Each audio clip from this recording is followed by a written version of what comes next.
I wish I could go back in time to when I was 16 years old and I would show my 16-year-old self this. I think it would blow me away at the capability, the resolution, the speed, the apps, everything about it. It's amazing. And it just works. It's so smooth. And yet, technology wasn't always that way, was it? Maybe you can remember the difficulties of the days gone by, even 30 years ago. And that's what we're going to be studying this week in chapter 5 of When Church Stops Working. The idea of smoothness. The chapter's title is actually called Waiting Brings Life, Not a Slow Death. So, what does this talk about smoothness? How does that relate to waiting, bringing life, not death? What are we referring to? Well, the authors, Root and Bertrand, begin the chapter by talking about this advance in technology, and now everything is so smooth, they say. Well, I kind of beg to differ. The other day, for example, I was making some posts on my sermon blog, and it just wasn't working. I was trying to save, and it kept failing, and I had to restart my computer, and it failed again. It took a long time. Or maybe you've had this situation when you're on the phone, these phones that are so smooth where the call is all broken up, or it just completely drops out. Maybe the Wi-Fi goes down. Maybe your Bluetooth won't connect.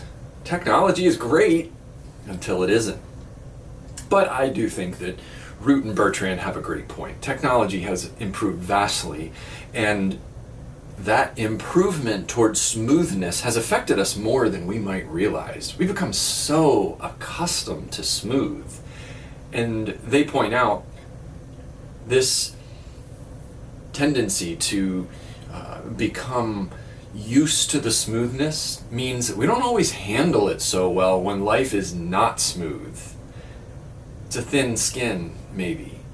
And that lack of graciousness, that lack of stability that we can feel when things don't go well, very much affects the church.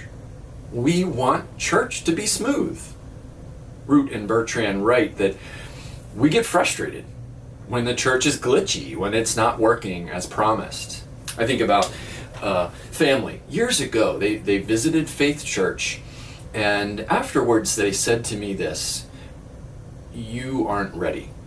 And they never came back. What did they mean? You're not ready?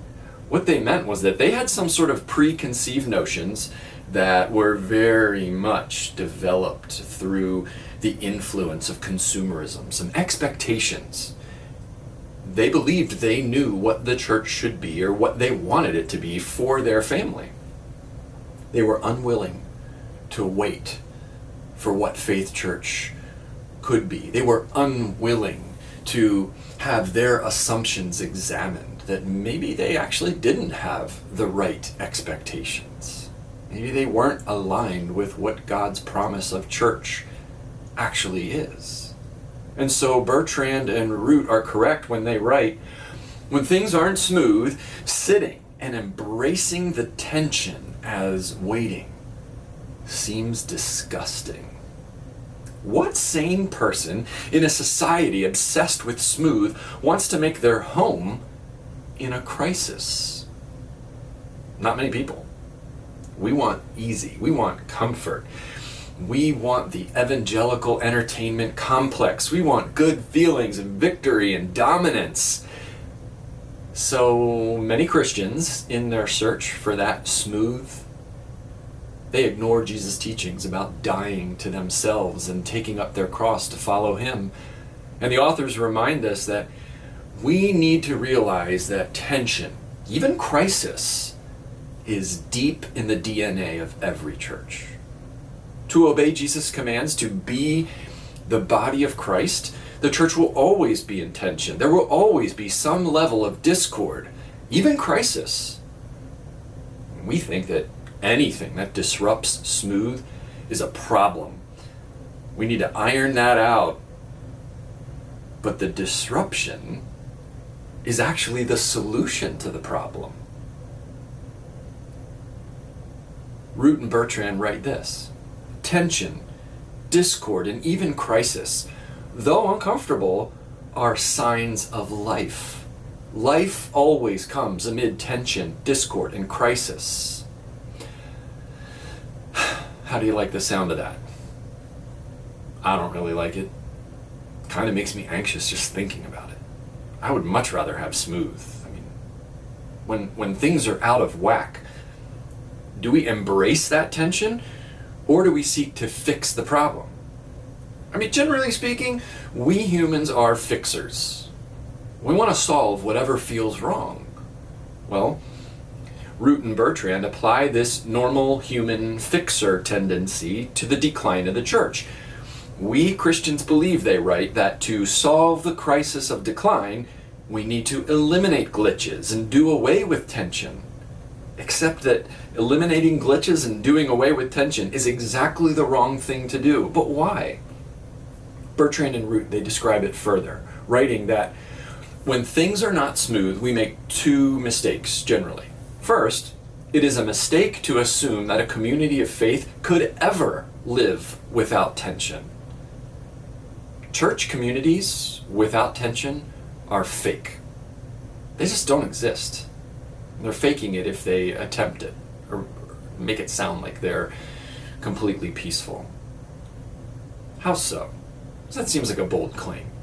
Well, Bertrand and Root remind us of Dietrich Bonhoeffer's classic work on the church called Life Together. Love to have you all read that. Bonhoeffer, in this little compelling book, makes the case of what it means to be Christians in loving community with one another. He says that loving community can only practice true brotherly love if our eyes are open to the reality of our lives. We don't need smoothness in the church, we need realness. And that includes the good, the bad, and the ugly. I remember my first few weeks, and even into my first few months, being a senior pastor at Faith Church and getting up in front of the congregation and preaching. And I would see the nice, smiling faces, the well-dressed people, and think to myself, with a little bit of imposter syndrome, what could I possibly have to offer? They look so good. They have life figured out. Well, that was the summer of 2008. It's now the summer of 2023. I don't think that way anymore. Not even close. Their faces are still smiling and still well dressed, but I know that every single family in our congregation, mine included, is not smooth. We all need to hear the Word of God. That's a real church. It's real people with real problems, some of which are minor, some of which are major. That real church is what we need to see, what Bonhoeffer said we need to see, so that we can live honestly in the tension of it all. That's the first mistake that we want to avoid. To avoid it, we see that real church, real people.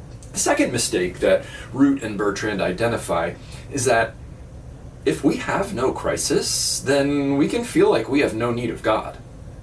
They talk about how, yes, we see that crisis is part and parcel of the real church, and therefore the fact that we think the church could be beyond crisis, seeing crisis as a tumor, not a vital organ, reveals that we're all mixed up on what this crisis is all about.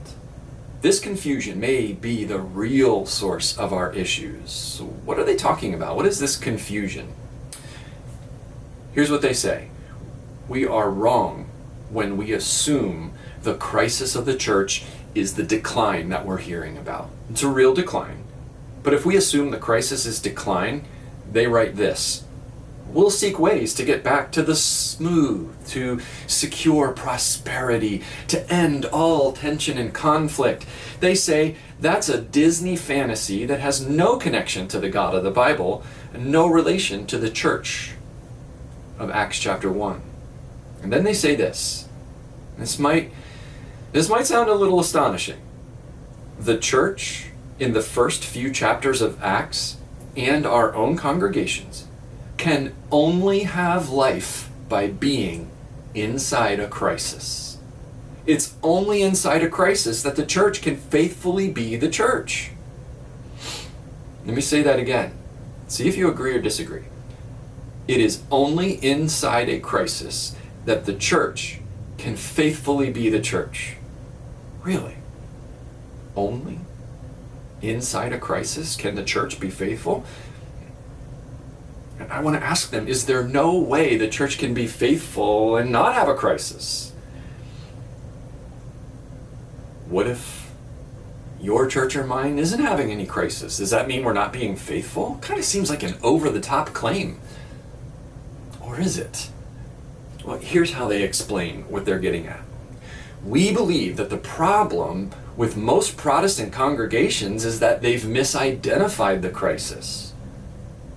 Instead of seeing decline as the crisis, Root and Bertrand use some words to describe the real crisis. Words like the heart of the church, a weird crisis, a mystical crisis that demands a response of attentive waiting.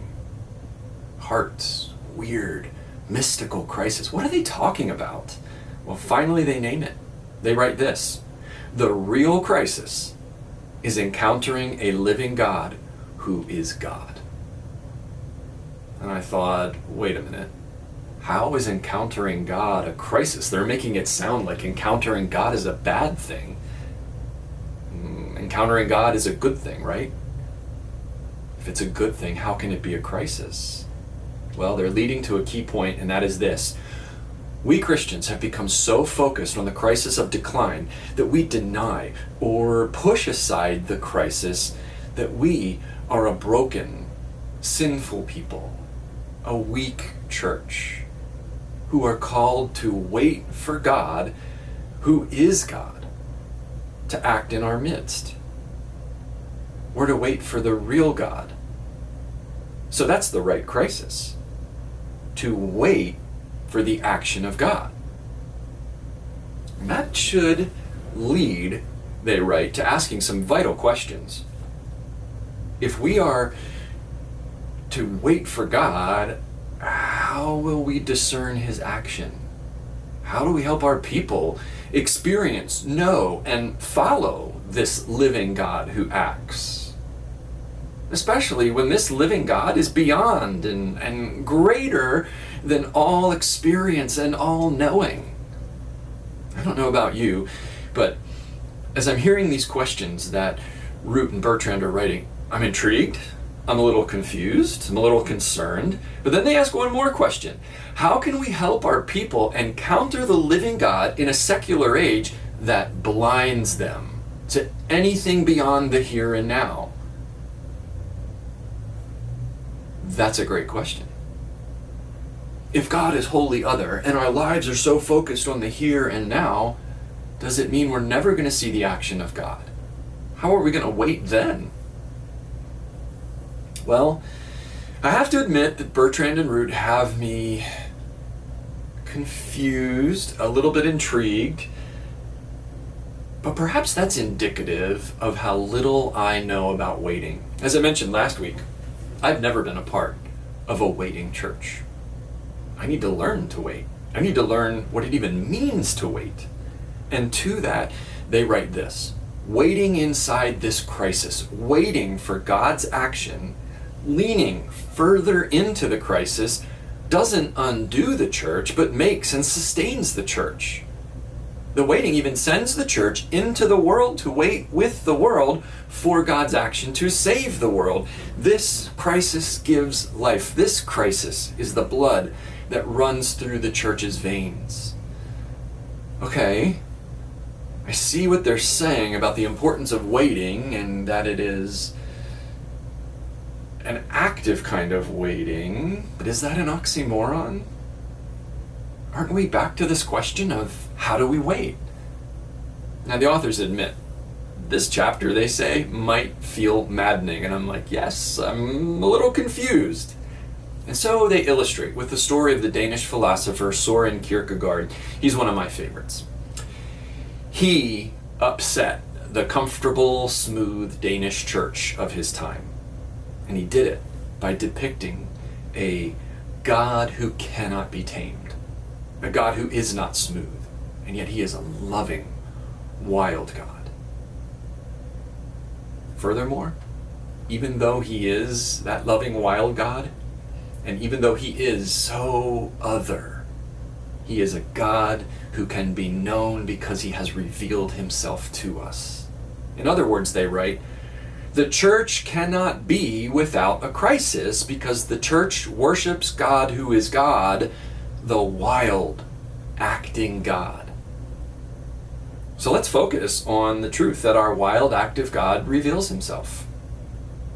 He's revealed himself in many ways in the past. That's what the biblical stories reveal to us over and over again. And the apex of this is Jesus.